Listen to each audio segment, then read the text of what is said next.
Welcome. I'm Lisa Bonise, and my guest today is fourth generation intuitive and expert in medical intuition and mediumship, Tina Zion.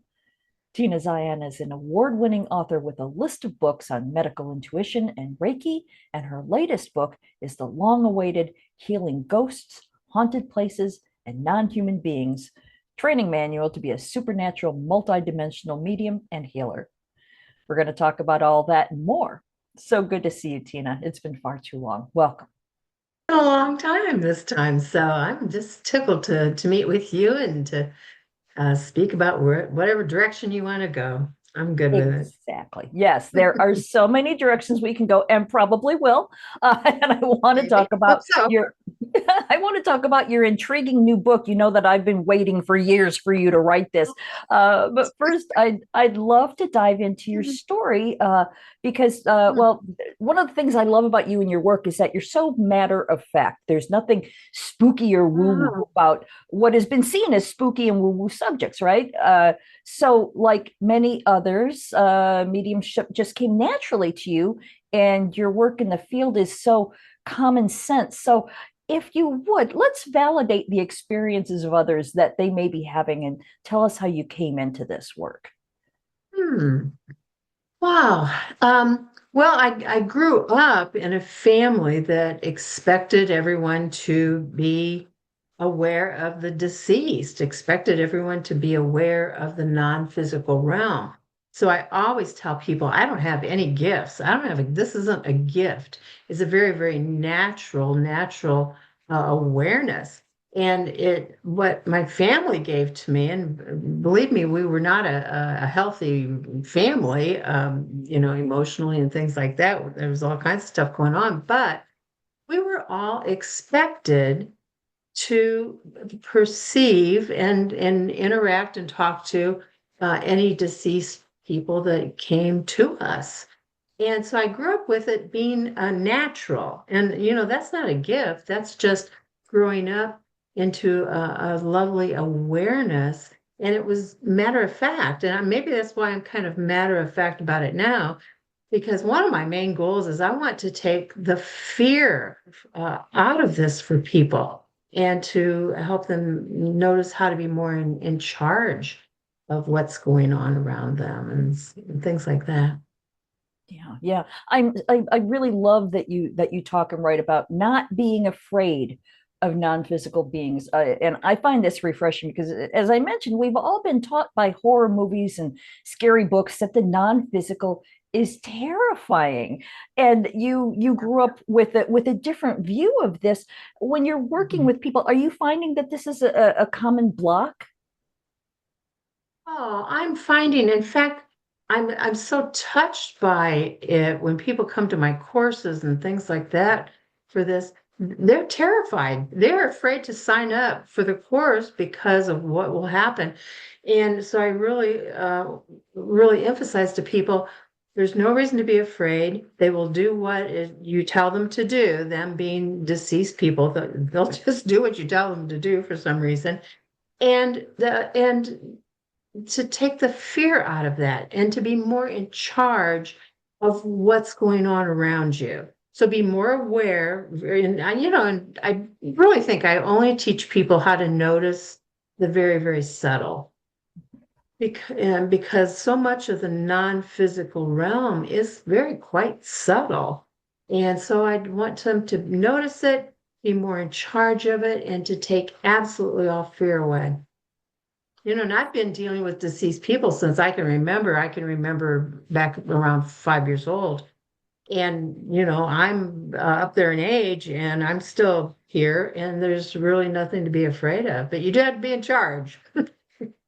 Yeah, a lot of places we can go with that. First, let's talk about the being in charge because I think that comes as a surprise to many people that you get to call the shots here. They aren't taking over, they aren't in control of you. You get to say whether they stay or go. Can we talk about Yes. that just a bit?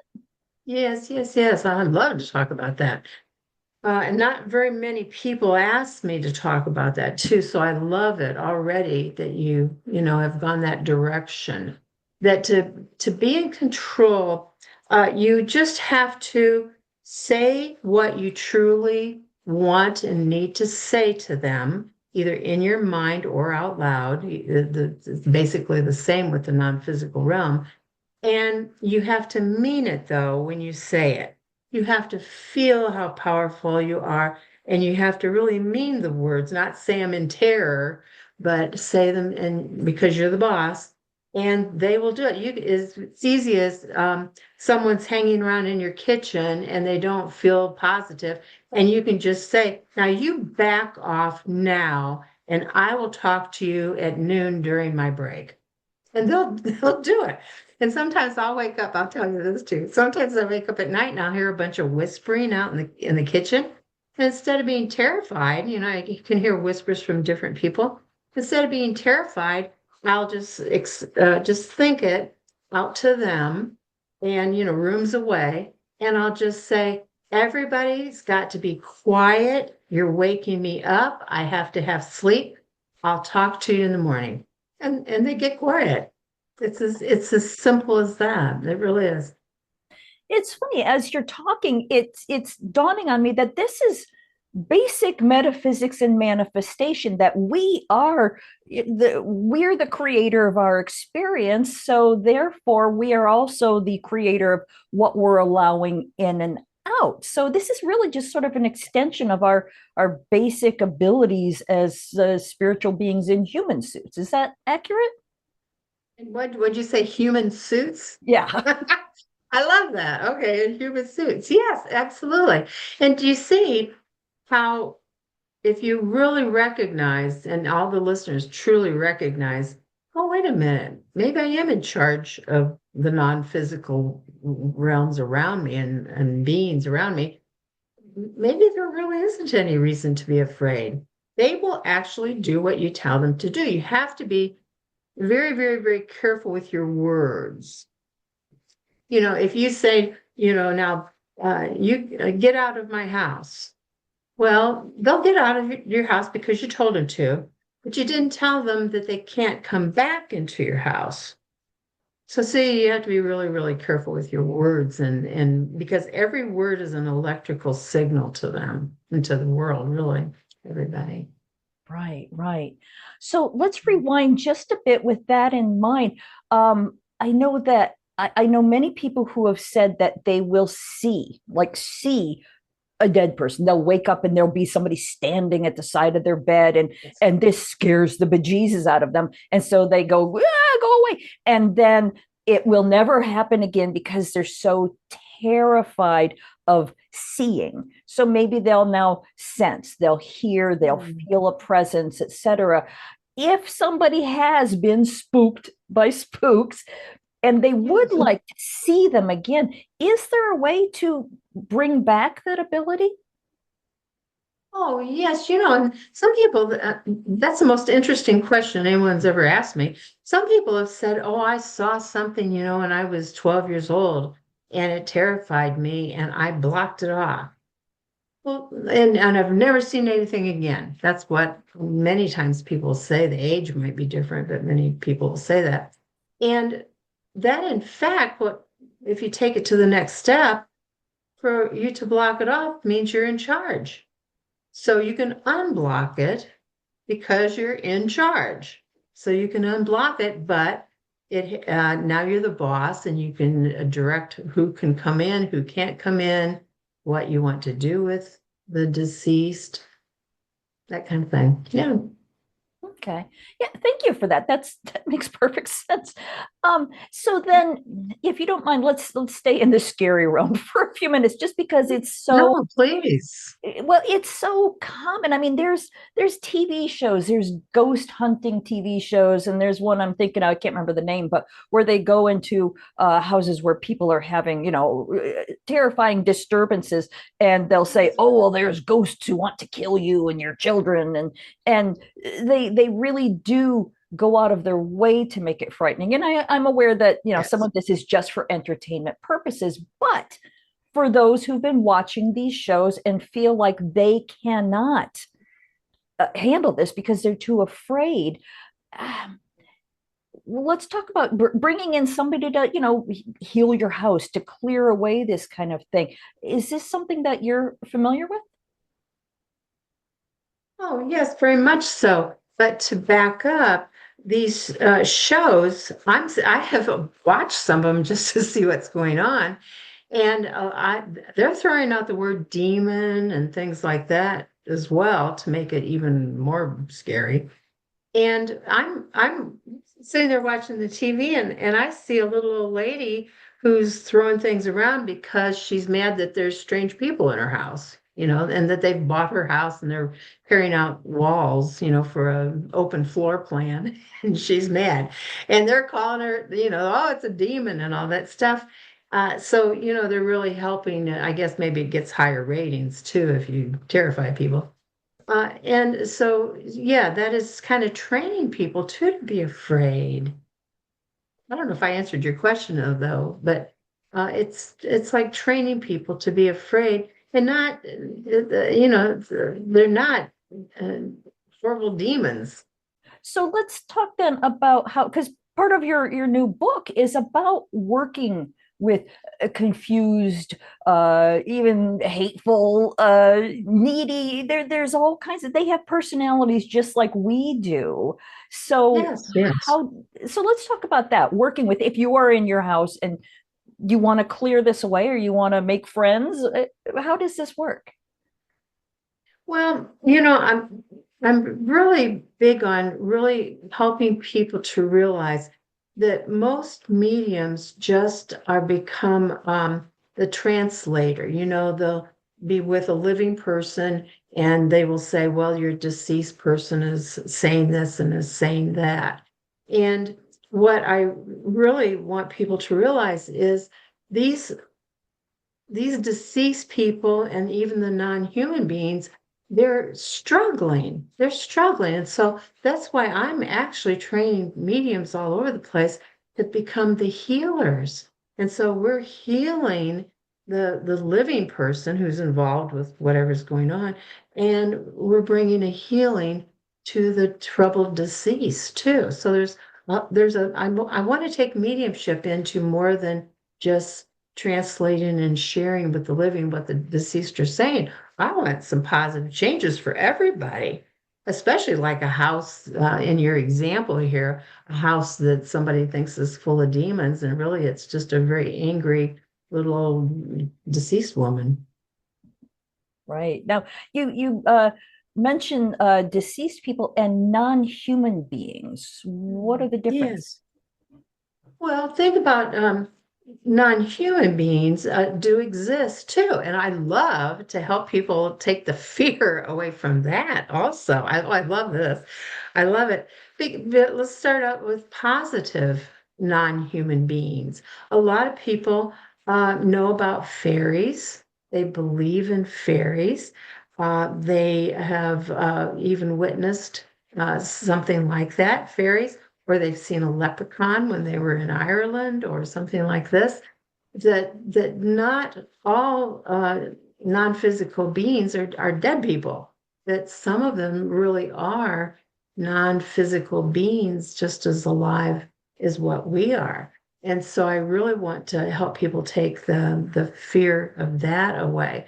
But just like human beings, some of the non-physical beings are nasty and grumpy and want to, mess people up and that kind of thing. Well, they will do what you tell them to do too. And they need a healing also. And so it's really no difference. That's why I struggle to think, well, should I include the non-humans in this? And I thought, no, I need to because I know for a fact I don't know how many, but over and over and over again, a very troubled non-human being. Um, there's one that comes to mind. This one woman wouldn't go into her grocery store, and she lived in a smaller town that, that was the grocery store, because every time she walked in, she saw some big being back there in the back corner. She even says back in the left corner, who looked like a giant troll. He was as tall as the ceiling and things like that. And so she couldn't go shopping, and she became more and more and more afraid. And so I hope this is a good example. So we just worked with that being and talked to him, figured out why he's hanging out in the grocery store, number one, what his needs are, why he's such a mess. And we called in specialists for him and helped. And I didn't do it for her. We did it together because I always want to teach people how to do this. And so she can go into the grocery store now, and he's not come back. It's just simple things like that. It's like going through intersections where there's been a lot of automobile wrecks, and a lot of times the deceased will remain there. And a lot of things that keep one of the things that keeps deceased people from crossing over into the light is emotions and trauma. A lot of times that is the cause of, them hanging around. Yeah, yeah, yeah. I've had experience with that. I believe we've probably talked Yeah. about this in the past, where my some of my ancestors were killed in a coal mine disaster, and when I went to Yes. visit the cemetery where many of the men were buried, my daughter and I were there, and we realized that many of these miners felt that they were trapped in hell because they had died Yes. in a fire explosion, and it was sort of this loop that they were just, it was a perpetual loop where they just couldn't break out of it. Is that the kind of thing that you're talking about with intersections, et cetera? Yes, that's exactly. That's a very dramatic story, but it was very true. And I hope your listeners realize that you have the most stunning book about that, that I couldn't put it down. And you are truly a writer. I always tell everybody I'm not a writer. I just write down what I know and what works. But you're a writer. So, but yes, that's exactly. And see, they think they're in hell, or in your example, or or they don't know what is, or they feel like they're on fire all the time, or whatever the situation is. And that's why I thought, wait a minute, I didn't even realize I was doing this for years, and I realized one day because my guides finally got through, and they said, "You're healing deceased. You're not just helping your living clients." And I go, oh, yeah, you're right. And see, we're healing. We're helping the deceased heal too. Yeah, yeah.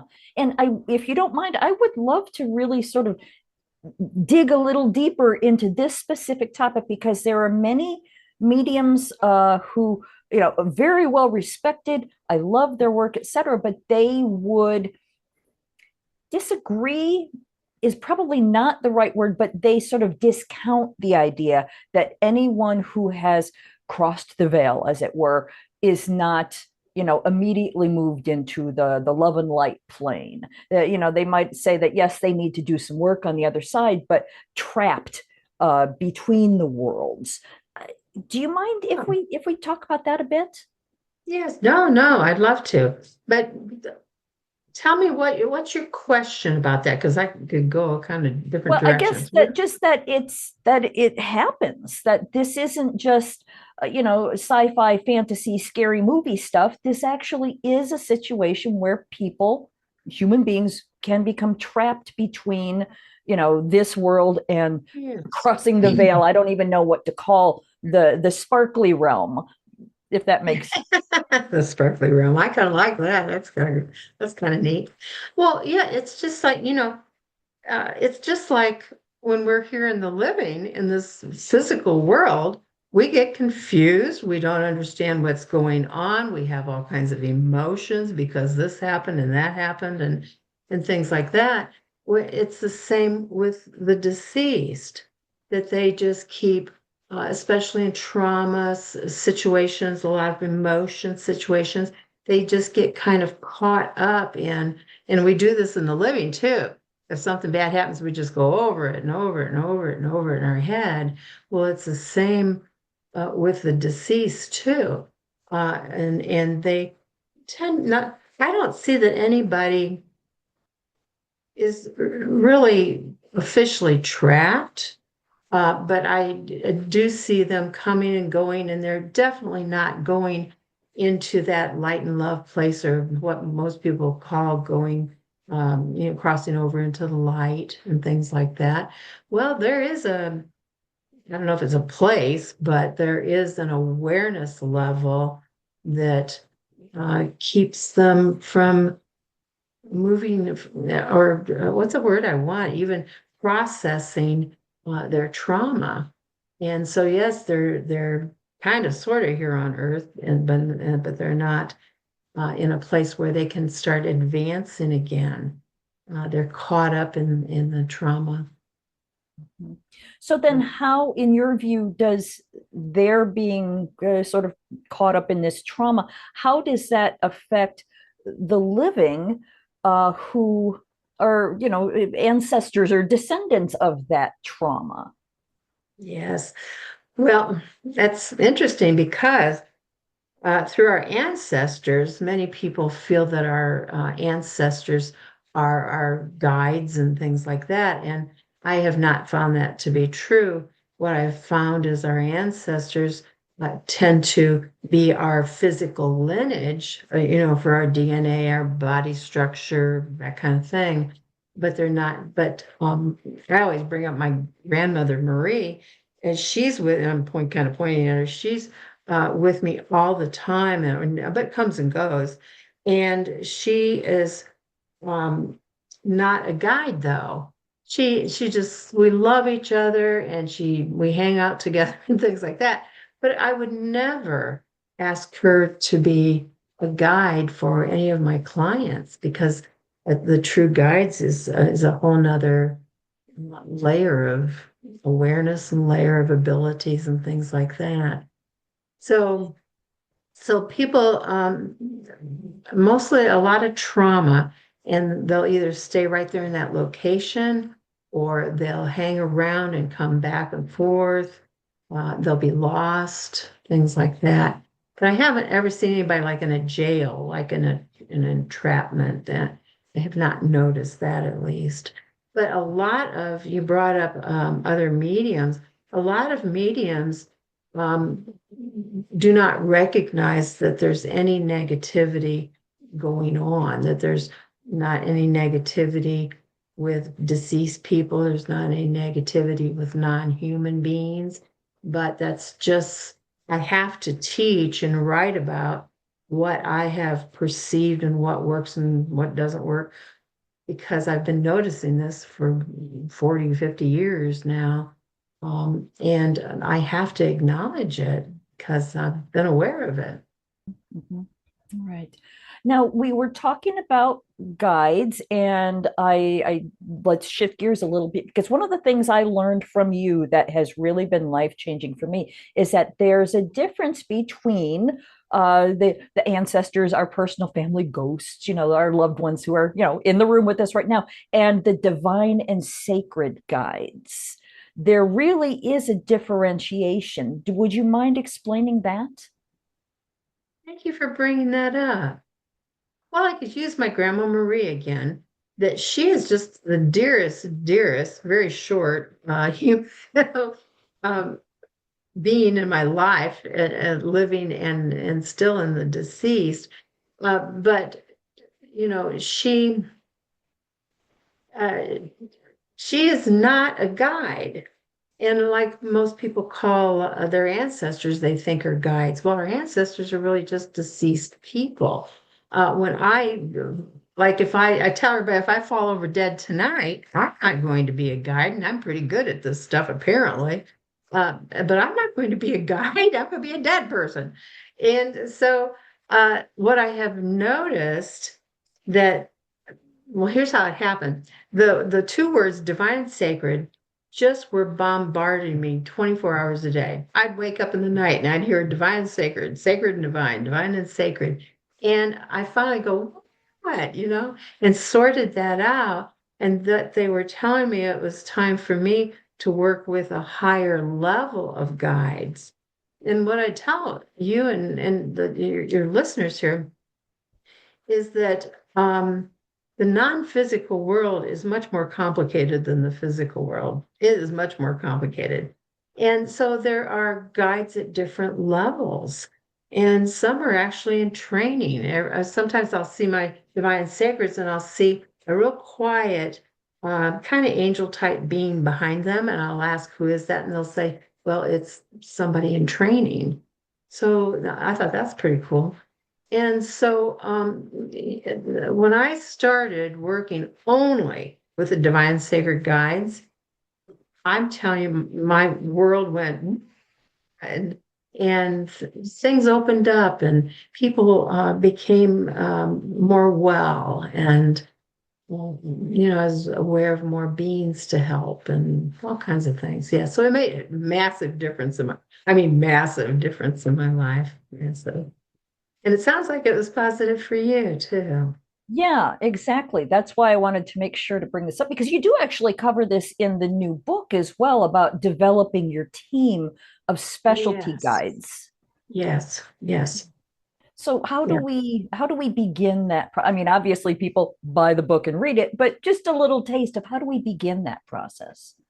You would begin, and each listener, and you are different from me, and I'm different from you, and everyone's listening is different.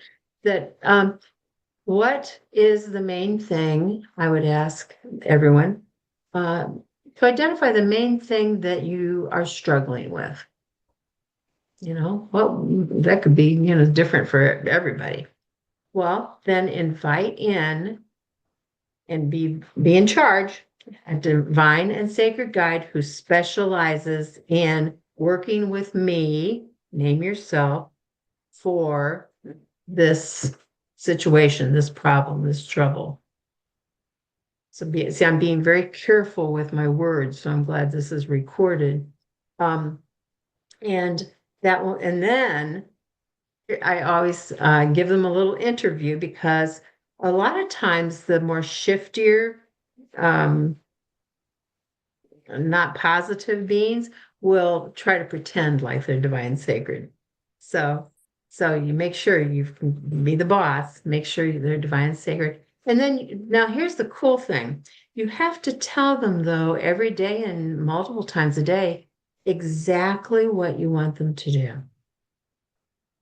And so just yesterday I was asking my guides, well, how many do I have just for me? I have um over 100 now, but but they have come in to help me with clients and help me teach classes and things like that. But just for me, I just asked them that just yesterday. I'm just thinking about this, and they said six.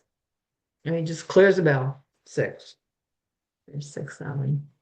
Hmm, okay. So I want to go back to what you were saying, where you sort of interview them. And I do Yes. remember learning this from you, that it always reminds me of, those old TV shows where you have to tell me, are you a cop? That kind of thing. So it's sort of like that, isn't it? Where you can That's ask them, right. are you within the divine realm? And Truly. they I have would to. say truly. Yes, I know. See, and it's real. And if they're not divine and sacred, they will either not answer you and be quiet, or they will start jabbering away and try to distract you. And sometimes, I guess there's a third thing that I've noticed, they'll turn and just fade away if they're not divine and sacred. Okay. So if they Mm. are divine and sacred, do you personally feel a different? I do. I just wonder if that's how you Yes. perceive them. What, the feel of them? Is that what Yeah, you that you said? can feel a difference between the divine and like for example, when I mean we've worked together in shift network courses, and during one of those courses when I was working on this, I was having physical issues and I was asking for a divine and sacred guide that specializes in helping my body to, be as tuned up and as healthy as it can. See? And Exact focus, yes. yes, yes. And so what I was shown a specific gesture to do, which will bring me into a different vibration where I am in connection with them. It's a group. They told me to call them Ultra Doc. They're my doctor, but they're an ultra doctor. So they're sort That's of cool. this group of fun beings who really are tuned into what my body can uh, be at its highest tune. So Yes. that's how I'm saying I can feel the difference, because if I'm not tuned in, I just feel like myself. But when I bother to do this gesture and connect with them, I feel so lit up and so expanded. Is that typical, or is that just my way of seeing this? No, that's the way it is. That is the way it is because we can. The thing is the divine and sacred will not just jump in and save us because they're in this profound, deep honor of our human choice. See, we have choices every split second of the day, and so they're in profound honor of that. They won't just jump in and save us. We have to tell them exactly what we want them to do, for our bodies or our life or finances or anything. Mhm, mhm. Right. Yeah. Another thing that I really appreciate in your teachings is that many people ask, how do I know if this is genuinely intuition or is this just my imagination? Talk about that if you would. Mm. Well, we're dealing with non-physical. It's not solid like our coffee cups. It's not solid like the desk that I'm sitting at. It's non-physical realms. So it's never going to feel solid, I guess is how I would say. It's never going to feel it. But I think I really just teach people how to notice the very subtle. So very subtly notice, does this being feel positive to you? Does the being feel heavy or dark or or real glowy and bright? It's really simply notice it and start to trust yourself more. Don't trust themselves. They'll get something over and over and over again. And they say, well, I just think I'm making it up. Well, all of this is, well, this is probably the most important thing I can say in this whole time together is it will always forever feel like your imagination because it's non-physical. We're not going to see it in a physical form. We can perceive them in a form, but it's not, like you and I are sitting here looking at each other. But yes, you will be able to tell. But it will never stop feeling like your imagination. Never, ever. So I tell people just get over it. Just get over it. Get over it. Yeah. Yeah, one of the ways that I look at that is, say you're doing a past life regression, which, by the way, you are certified in. If you do a past life regression and you come up with this storyline, this amazing thing happened, or this the scary thing, or whatever, this thing happened, and then you come back from the regression and you go, okay, I was making that up. My view on that is that whether you're making it up or not is irrelevant. The fact is, this is the story that came to you. So, whether it was perfectly factual or whether it's just a demonstration of this was the vibe, this is what it felt like, and this is what it feels like to you now, what are you going to do with it? Is that Yes. how you see it?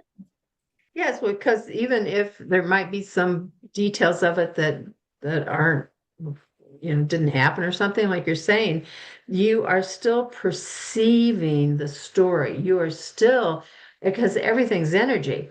There is still a truth in that energetically that is affecting you in a negative way or a positive way. Don't get caught up in that at all. Just receive it and learn from whatever it is you received. Just learn from it. Mhm. Yeah. Okay. Thank you. I've always wondered about that.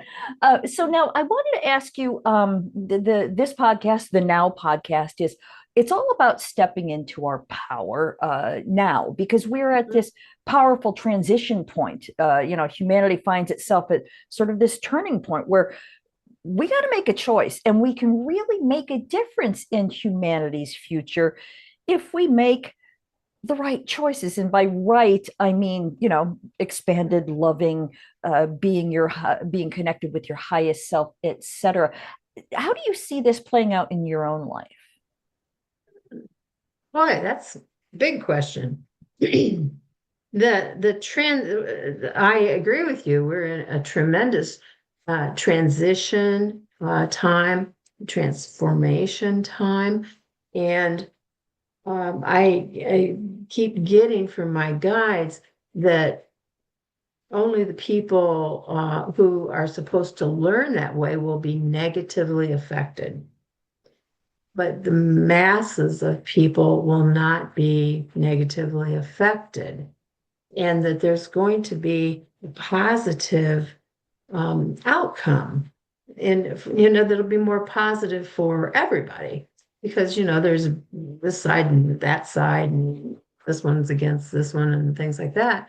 But it's all about, no matter what's going on, it's all about a tremendous moment of learning something very, very important about us as an individual, no matter what happens in our lives, in our personal lives, what happened this morning.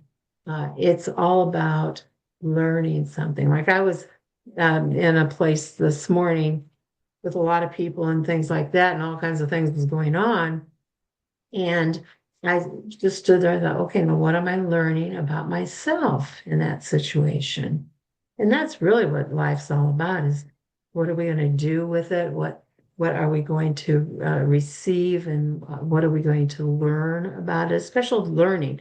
My guides talk to me constantly about learning, learning, learning, and advancing. That will lead to our advancement in the physical and the non-physical. Yeah. Well, what's coming to mind as an example was during the pandemic, which is, one of the most horrific things humankind has experienced in our lifetimes anyway, uh, because it affected everyone globally. But while we were all on lockdown, the world sort of started healing itself. The animals started coming out and pollution started fading Yes. back. So we were able to see in the midst of this horror show that there really is something good that can come out of this. And again, that was a few years ago, and now we're in, a completely different thing. Again, politics aside, there's no denying that we're in a global shift right now. Yes, And yes. yeah, so what are you seeing in today's world that's similar to the what we saw during the pandemic, the good that came out of the pandemic? What kind of good are you seeing coming out of this craziness that we're Mhm. in right now? That's interesting. That is interesting. I think it's really stimulating people to look deep inside their hearts and their souls to see and really feel what is right to them and to really know what makes them tick and what doesn't feel right, especially all the things that doesn't feel right to people right now. Well, are even to learn about ourselves from that. And I've noticed even with the COVID, I started Zooming with people. I thought, I'm low tech, and I thought, oh well, how am I going to see my clients? Because I don't see individuals anymore now because I'm so busy teaching and stuff. But when that COVID was going on, and what happened is, I think this is a good example. I think that Zoom has opened up the world for my mentoring students too because it was a simple example. One woman told me, she says, well, I can't become a medical intuitive because I live way out in the country and I'm surrounded with cornfields. And I said, well, what's the name of the town or the city that is in your address? I'm out in the country too, but I still have an address. And she told me the name of the city. And I said, I have two other clients in that area that are mentoring students. And she goes, what? So do you see that just opened up her whole world because she thought she was trapped in a cornfield, surrounded by a cornfield, and it just opened up her world. So I think our world is opening up, that we're getting much more knowledgeable about what's going on all around us. I don't know, that was a long answer, but Well, it's that's it what was was a deep coming through. question. No, I think it was an excellent answer. And again, it's a deep question that I think we're all kind of exploring, like who am I going to be in our future? So But yeah, thank you. see, it stimulated exploring. See, you said it in a beautiful way. and we're thinking more and we're exploring more and we're examining, well, what's right for me in my life? What's not okay in life? Something's right because I'm covered with goosebumps, just bam, just all of a sudden I'm covered with goosebumps. That must have been pretty okay to say. Perfect, perfect, wonderful. So I want to make sure, because we're coming close to the end of our time together, that we talk about your website because there's a lot of really interesting stuff there. It's tinazion.com. Let's talk about what people will find there if they visit you. Goodness. Well, I'm really starting in because of the date that we're in here now. I'm starting in on doing traveling so that I can do live in person. I know I do a lot of Zoom stuff, but I'd love to be live in person for courses. And so I have quite a few courses coming up. There's one in October that's still not on my website right now at this time. And traveling to other countries to teach. So they'll find that. I hope you find information about all kinds of things and things that you're wondering about. And I have my blogs on there, and I always want to teach, I guess. I just can't stop, I guess. And so there's a lot of things on there just to learn and hopefully take the fear away. Right, perfect. That's wonderful. And your new book, Healing Ghosts, Haunted Places, and Non-Human Beings, is available for pre-order now. It will be published in October, did you say? Yeah, it's supposed to come out then in print October 14th. This is 2025. But right now it's a pre-order that you can get ordered in. Oh, Yeah. I didn't realize it was October 14th. That date is very meaningful to me. So, wow. Right. Interesting. Listen, Okay. Now, yeah, see, right now we're having a moment here of something that really touched with you, and so you just got a signal that had really nothing to do with me, but a signal just came through to you. yeah, That's it how it was, works. I want people to start noticing the very yeah. subtle. Yeah, that Yeah. was the birthday of a very dear, dear person to me who is on the other side. So the fact that this book is about this subject, I think, is a little interesting, don't you? Uh-huh. Very much so. So check that out. Look Yeah, around in your environment. Notice whatever absolutely. you notice. Yeah. All Yeah. right. Well, gosh, is there anything that we've left out that you want to make sure that we discuss? Oh my. Um, no, I can't think of anything except that please really hear the words that there's no need to be afraid. You are in charge and they will do what you tell them to do, but you have to mean it. There's no reason to be afraid. We're part of the whole. Beautiful, beautiful. Thank you so much. Once again, I've been talking with medical intuitive and psychic medium, Tina Zion. Thank you for being with us today. And thank you, Tina, for being with us. Oh, thank you. My goodness, thank you.